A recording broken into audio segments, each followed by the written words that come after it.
You're driving home after a conversation that, to anyone else, was completely ordinary. A coworker made an offhand remark, not cruel, just careless, and you smiled, said something light back, kept the moment smooth. But now, alone in the car, you are replaying it, word by word, tone by tone. You are feeling her frustration, the frustration you imagined behind her voice, more clearly than your own. You're already rehearsing what you should have said, and already feeling guilty for rehearsing it. The song on the radio doesn't help. It's the wrong key for what's happening inside you. You turn it off, and the silence is louder than the music was. If that car ride sounds familiar, this video is for you, because you don't just feel things, you inhabit them. You take on the emotional texture of a room the way other people take on a tan, slowly, without deciding to. Sign 1. You can tell when something is wrong before anyone says a word. A slight shift in energy when you walk in. The way a person's laugh lands 1/2 second too late. The text that says, "I'm fine," with a period at the end, and you already know it isn't true. Sign 2. Conflict stays in your body long after it ends. Not just in your thoughts, in your chest. In the shallow way you're breathing 3 hours later. In the way you can't eat properly, because something unresolved is sitting in your throat like a stone. Sign 3.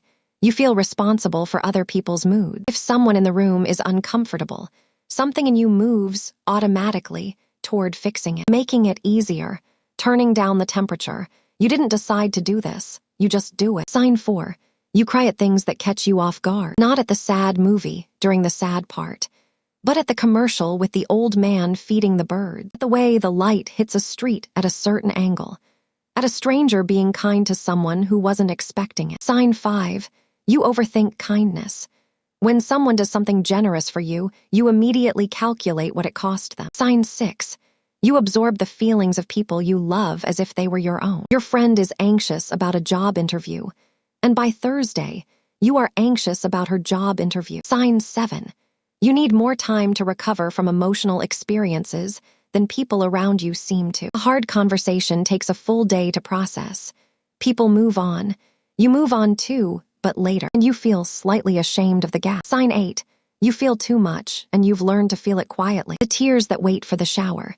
The feelings processed alone in the car, in the dark, so no one has to deal with the volume of you. Drop a 1 in the comments if any of that just described your last week.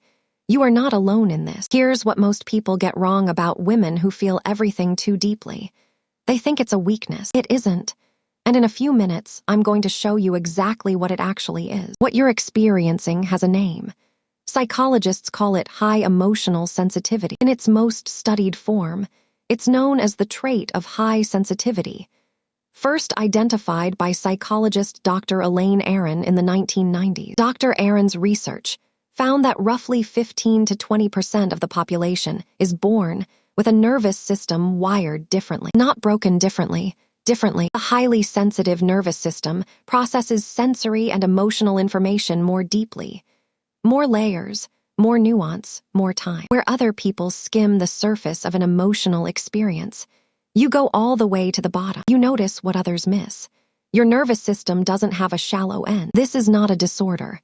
It's a trait like being left-handed or having perfect pitch. It appears in the same proportion across every culture on Earth. Highly sensitive people are more empathetic, more conscientious, more attuned to beauty, more likely to think carefully before acting. The problem is not the sensitivity. The problem is what happens when it's raised in an environment that treats it as a liability. When you're told, directly or indirectly, that your depth of feeling is inconvenient, that you're too much, the sensitivity doesn't go away. It goes underground. And that's where the suffering starts. Not in the feeling, in the hiding of it. Your brain processes everything deeply, including the insula, the part responsible for feeling your own emotional state. It is not a malfunction. It is an amplifier. So if you've spent years wondering why you can't just let things roll off you, the answer goes back much further than that. Think back to when you were young, not to a dramatic moment, just to the ordinary texture of what it felt like to be you in that house. Maybe you were the child who noticed everything. Who could tell when a parent was stressed before the parent said a word? Who adjusted your own behavior, your volume, your needs, based on what the room needed from you that day? Maybe you were told, more than once, that you were too sensitive, that you needed to stop crying. And so you learned, Because children always learn that the depth of what you felt was a problem. Or maybe no one said anything at all.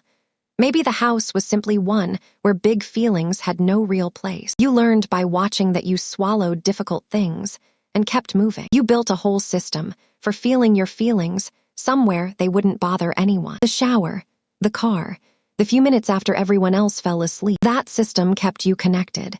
It kept the peace. It also meant you've been doing this work almost entirely alone. The sensitivity you learned to hide, it was never the problem.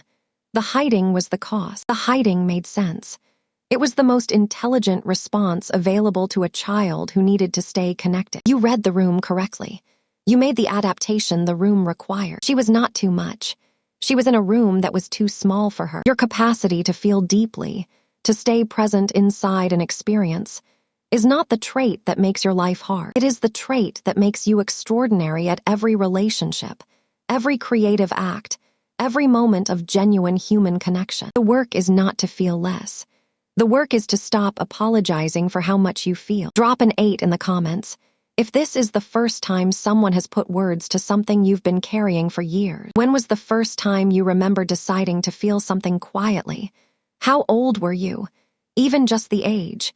Even just a single word. If this stayed with you, our next video goes even deeper into the psychology of women who downplay their intelligence. Watch it next.